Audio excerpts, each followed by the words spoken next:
Clicking on this video activated circuits in your brain that took thousands of years to develop. The ones required for reading. We think of language as natural, and reading is written language, so it must be natural. But it isn't. It isn't natural at all. Scientific studies indicate that a neurotypical brain is born with the circuitry that allows our eyes to see and our vocal cords to produce sounds. But it doesn't innately have the ability to read. From an evolutionary timescale, our brain hasn't had enough time to develop a dedicated reading brain. And so to build a reading brain network, we co-opt parts of the brain involved in vision and auditory processing and language and attention and affect.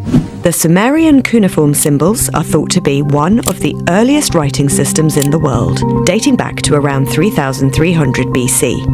Around the same time, though, Egyptians started developing their hieroglyphics. Symbols evolved over time. The more we read and wrote, the more sophisticated they became, becoming the letters and characters we recognize today. Scientists now know that reading activates the brain, so that letters and words become associated with sounds and meanings. Reading is really a whole brain process. It involves activation in all four lobes of the cortex.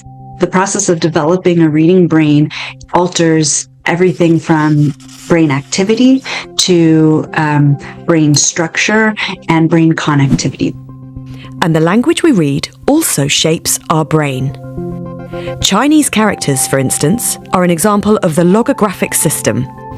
Each object or idea is represented by a symbol, rather than by a set of letters of the alphabet. Research indicates that learning logographic writing systems activates different areas of the brain than learning an alphabet-based language like English. The areas involved in visual memory and visual association do more of the work. This theory was corroborated after scientists studied a bilingual patient who knew both Chinese and English. The man suffered a massive stroke, which affected some areas of his brain, including his ability to read Chinese. But, astonishingly, his proficiency in English remained intact. It's a beautiful example of how the brain's circuit reflects the requirements of Chinese, which inevitably means more visual memory and visual processing of those beautifully intricate symbols or characters. Whatever the language, reading not only impacts the brain, but it also affects us on a physical level. We might feel in our guts the nervousness or the pain of a character.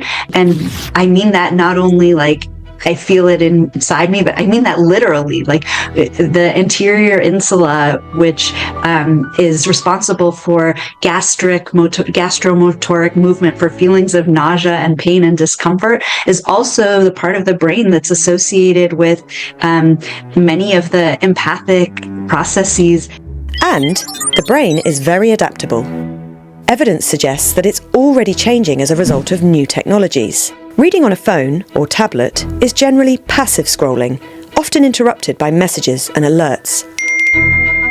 When we read on screens, we tend to skim. And when we skim, we're more susceptible to misinformation. We need to support individuals in being able to think critically about the things that they're reading, because that's fundamental to a democracy, is our ability to analyze and think deeply about the information that we're consuming. Some academic research even suggests that children who use cell phones from an early age perform worse in school later in life. At 8 years of age, the amount of digital exposure predicted their attentional executive function processing and academic performance. And it's a negative. The more digital, the worse academic. If you can imagine, if that brain is constantly being distracted and hyperstimulated, you're going to have them not able to really move from one stimulus to the next without a desire for ever quicker intervals between stimuli. So then you have kids going offline and saying they're bored.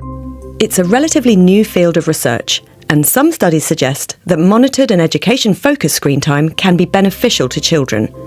For parents concerned about navigating the digital world, the advice is to go back to basics. The antidote to all that's happening is the simplest, most beautiful one, and that is to have our children immersed in reading and have a reading life. Our parents and teachers all have to help.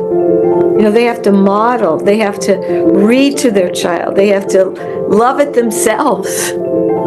And this is likely to have benefits beyond the individual reader. The power of deep reading is really fundamental to our humanity. When we read deeply, we change our brains and we change who we are.